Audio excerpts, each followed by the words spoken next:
What we got here is a Craftsman snowblower, 21-inch, 4-cycle. Picked this up at a yard sale.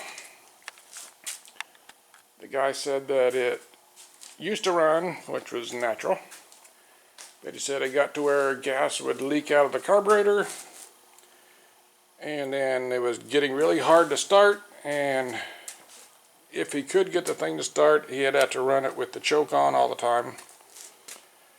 So he put it in his yard sale and I picked it up. So here it is.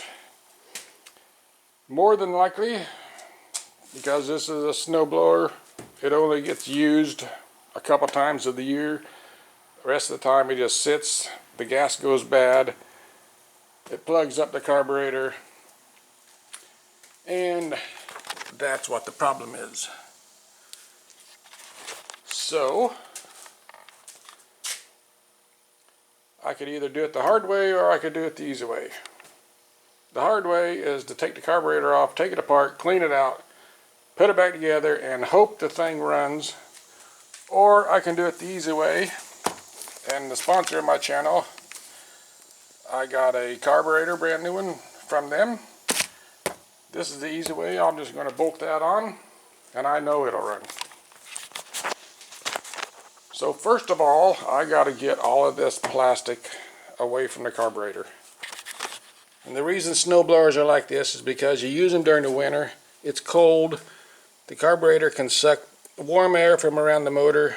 It helps it run better.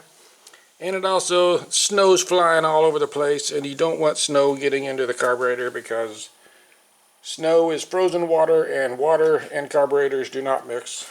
So that's why they got the carburetor buried underneath all this plastic. So I'm going to have to get all this removed just to be able to get to the carburetor. And from the looks of it, this whole big one top piece will come off. Of course, this side piece with all the knobs, it'll come off. This is metal. That goes around the muffler. That's going to have to come off. And then I should be able to get to the carb. So, let me get all that stuff removed, and then I'll bring it back and we'll tear into the carburetor. Alright, for this shroud to come off, you got to do something with this chute. And it's got this handle, which is not going to be in the way, or it's going to be in the way. So in order to get this off, they just snap on here.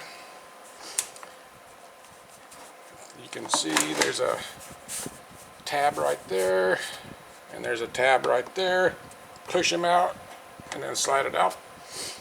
What I usually like doing is wedge a screwdriver in. That holds that one open. Then you can do this one,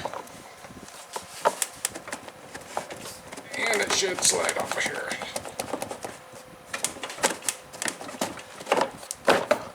Just like that. Now, there's no handle in the way, so this piece should just lift right off out of the way. And before taking the shroud off, got to undo the electric starter button. If yours don't have this, you won't have to mess with it, but this one, just take these two bolts loose and it'll fall off, and you can leave the button attached to the starter.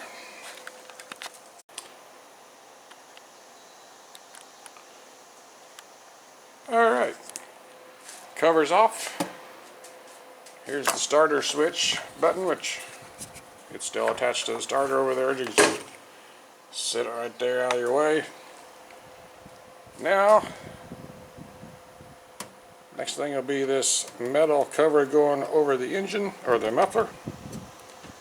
It's like 2 bolts there, 2 bolts there, 1 down there, and that should slide right off. Alright, now you can see we got down to the carburetor, which this cover, that's the muffler thing, this cover It fits on like that. I just pulled off the knobs. They just push on. The kill switch, just unplug it. And you've got this one little fuel line which goes to the primer bulb. Just pull that off the car, but you can see there's gas leaking out all over that. So, and now we are at the carburetor.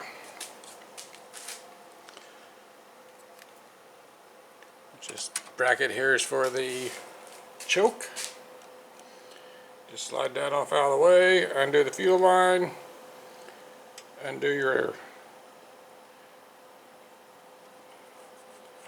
governor linkage,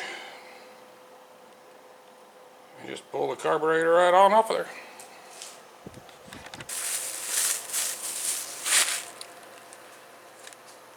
Here's a choke linkage. We probably won't be needing that, but otherwise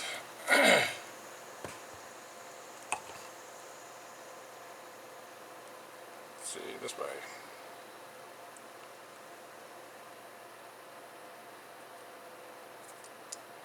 They're the same. The linkage is the same.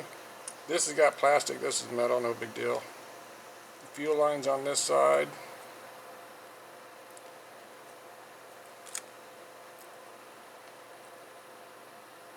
Perfect. Let's get her bolted on and give her a try. Alright, I got the carburetor put on. Got the plastic put back on. I haven't put everything else on above it yet. I've got enough to where I can start it up and see how it's going to run, and everything goes good, then I'll put all the rest of the stuff back on. So let me get some gas in the tank. Better check the oil first, and let's fire it up and see what it's going to do.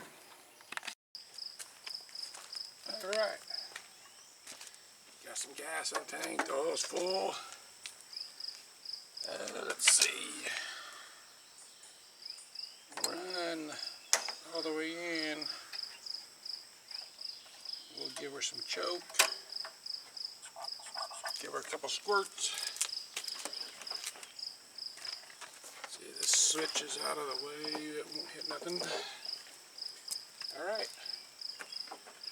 let's see what happens.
Well, she runs.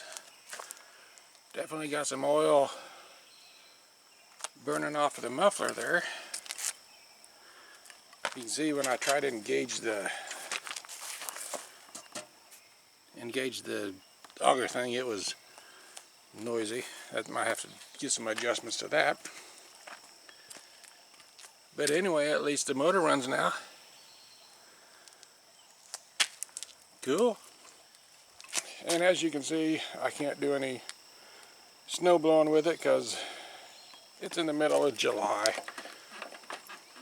So I'm going to have to wait until winter time to do the snow blowing.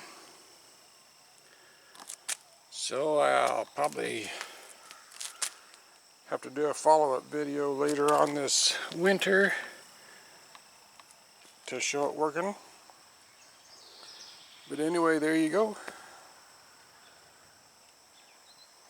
Just as simple as replacing the carburetor.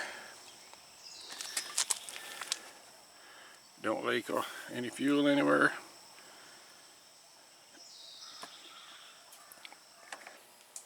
Alright, there she is, all back together. Little dusty, just needs to be brushed off or hosed off. But there you go. Well, with that, I believe this video will be done. So I'll do a follow-up later this winter when we get some snow. See just how good it's gonna blows the stuff. But anyway, thanks for watching. Be sure to check out my other videos. And be sure to like and subscribe. And I will see you on the next one.